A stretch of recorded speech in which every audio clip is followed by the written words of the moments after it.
Ketergantungan terhadap media sosial membuat kehidupan masyarakat menjadi lebih individualis. Dengan perangkat internet dalam genggaman, kita merasa semua dapat kita lakukan tanpa bantuan orang lain. Kita berbelanja, belajar, bekerja, bermain, bahkan memeriksa kesehatan kita hanya perlu dengan menggerakkan satu jari. Media sosial memang memberikan kepuasan di mana kita dapat berinteraksi dengan banyak orang di luar sana.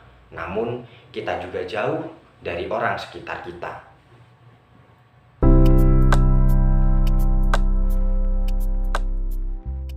Assalamualaikum warahmatullahi wabarakatuh. Perkenalkan, saya Doni Dwi Prasetyo dengan NIM A1A221045. Saya berasal dari Prodi Pendidikan Sejarah kelas R001.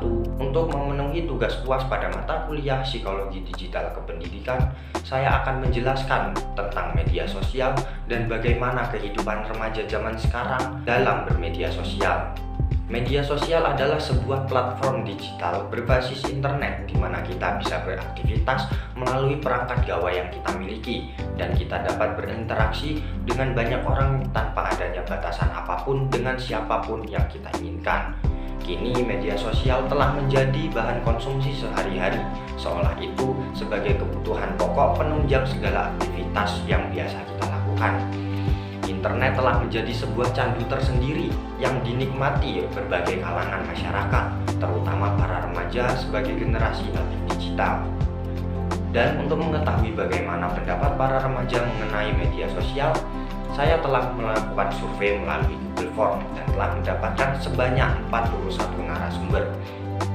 Dari 41 narasumber yang saya dapatkan ini, saya telah mengumpulkan pendapat-pendapat mereka tentang media sosial. Narasumber yang mengisi kuesioner yang saya buat ini rata-rata berprofesi sebagai pelajar dan juga mahasiswa rentang usia antara 16 hingga 25 tahun. Di sini saya menanyakan mulai dari umur berapa mereka menggunakan media sosial, dan kebanyakan dari 41 narasumber yang saya dapatkan ini menjawab bahwa mereka mulai menggunakan media sosial sejak umur belasan tahun. Kemudian saya juga memberikan beberapa daftar aplikasi media sosial dan saya ingin para narasumber saya ini memilih manakah aplikasi media sosial yang paling sering mereka gunakan. Di antaranya aplikasi yang saya berikan adalah Facebook, Instagram, Twitter, YouTube, TikTok, dan WhatsApp. Di sini narasumber yang saya dapatkan paling banyak menggunakan Instagram, yaitu sebanyak 53,7% atau sejumlah 22 narasumber menggunakan Instagram. Kemudian 46,3% atau 19 narasumber lebih sering menggunakan YouTube dan TikTok, dan kemudian 41,5% atau sebanyak 17 narasumber lebih banyak menggunakan Facebook. Kemudian saya juga memberikan daftar-daftar jenis-jenis platform media sosial dan manakah yang paling mereka sukai. Saya memberikan daftar yaitu game, video, berita, komunikasi, situs berbagi, platform komunitas, edukasi, dan lain-lain. Dan di sini sebesar 61% atau sebanyak 25 narasumber menjawab mereka lebih menyukai platform media sosial berbasis video. Kemudian 48,8% lebih menyukai game. Kemudian 36,6% lebih menyukai media sosial komunikasi. Kemudian edukasi, dan terakhir berita. Menurut saya platform media sosial berbasis video ini lebih disukai karena media sosial berbasis video ini adalah yang paling mudah dikonsumsi karena kita hanya perlu menonton dan mendengarkan apa yang ada di dalam video itu. Dan di dalam video tersebut juga kita bisa mendapatkan banyak hal, mulai dari berita, komunikasi, kita juga bisa mendapatkan edukasi dan juga bisa bergabung ke dalam komunitas. Kemudian saya juga menanyakan apakah ada konten-konten tertentu yang sering mereka konsumsi di media sosial. Dan di sini saya mendapatkan berbagai jawaban yang variatif. Mereka menjawab bahwa mereka sering mengonsumsi konten-konten otomotif, gaming, olahraga, tutorial, dan lain-lain. Dan ini kebanyakan jawaban-jawaban dari narasumber saya ini, konten-konten yang sering mereka konsumsi ini lebih ke konten-konten hiburan.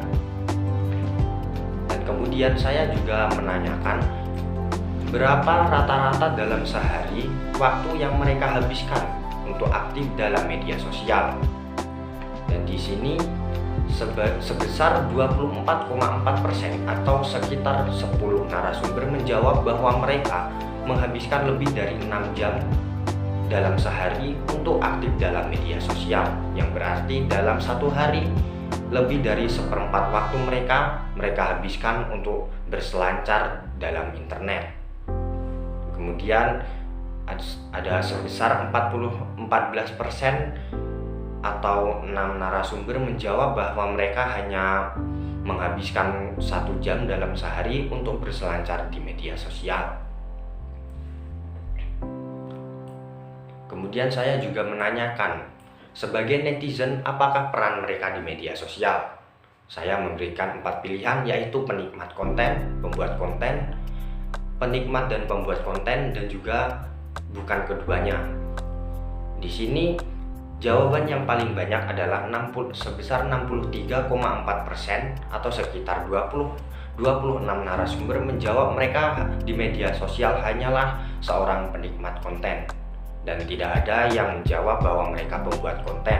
Dan ada sebesar 9,8% atau 4 narasumber yang menjawab mereka penikmat konten tapi juga membuat konten. Dan ada sebesar 26,8% atau sekitar 11 narasumber menjawab bahwa mereka merasa mereka bukan bagian dari netizen. Dan ketika saya menanyakan menurut mereka media sosial itu sebagai apa, sebesar 73,2% narasumber yang saya dapatkan atau sekitar 30 orang menjawab bahwa media sosial ini hanyalah sebagai hiburan. Kemudian terdapat 14,6% yang menjawab bahwa media sosial ini juga memberikan manfaat. Dan kemudian saya juga menanyakan apakah yang telah mereka dapatkan setelah berselancar di media sosial. Di sini saya mendapatkan jawaban yang bervariasi lagi. Di sini banyak yang mengatakan bahwa setelah berselancar di media sosial, mereka gampang berkomunikasi, mendapatkan berita terbaru, mendapatkan pelajaran, hiburan, dan juga mendapatkan perkembangan dunia dan lain-lain. Untuk pertanyaan selanjutnya, saya mulai menanyakan pendapat mereka, bagaimanakah pendapat mereka tentang remaja yang menggunakan media sosial dalam kehidupan sehari-hari. Di sini terdapat berbagai pendapat, ada yang pro, ada yang kontra tentang remaja yang menggunakan media sosial sehari-hari. Di sini banyak yang mengatakan bagus asal digunakan untuk hal positif. Ada juga yang mengatakan bahwa itu adalah hal yang wajar. Ada juga yang mengatakan itu adalah hal yang buruk. Ada juga yang mengatakan itu sangat berlebihan. Dan untuk pertanyaan terakhir, saya menanyakan bagaimana jika suatu saat media sosial menghilang dari internet. Dan kebanyakan jawaban di sini menunjukkan betapa ketergantungan masyarakat terhadap media sosial. Karena di sini banyak sekali jawaban, jika suatu saat media sosial hilang dari internet, banyak orang-orang yang kehilangan komunikasi. Komunikasi skala global akan terhambat. Juga ada yang berpendapat bahwa akan sulit bagi pengusaha khususnya yang berjualan online karena mereka kesusahan menawarkan produk mereka. Ada juga yang berpendapat bahwa dengan hilangnya sosial media dari internet itu akan membawa banyak perubahan. Apakah perubahan itu baik ataupun buruk? Tapi di sini juga ada yang menjawab bahwa jika media sosial menghilang dari internet, tidak akan banyak perubahan, tidak akan banyak hal yang terjadi, itu biasa saja. Dan jawaban-jawaban dari sini itu menunjukkan bahwa betapa ketergantungannya masyarakat, khususnya para remaja, terhadap media sosial. Dan dari survei yang telah saya paparkan barusan, sangat jelas bahwasanya di zaman sekarang ini remaja mengalami ketergantungan terhadap media sosial. Kebanyakan menghabiskan seperempat waktu mereka dalam sehari hanya untuk berselancar di media sosial. Namun, apakah media sosial itu buruk? Media sosial sendiri merupakan salah satu produk dari adanya perkembangan zaman. Mau tidak mau, zaman itulah yang kita ikuti. Baik buruknya media sosial tergantung dari bagaimana kita menggunakannya.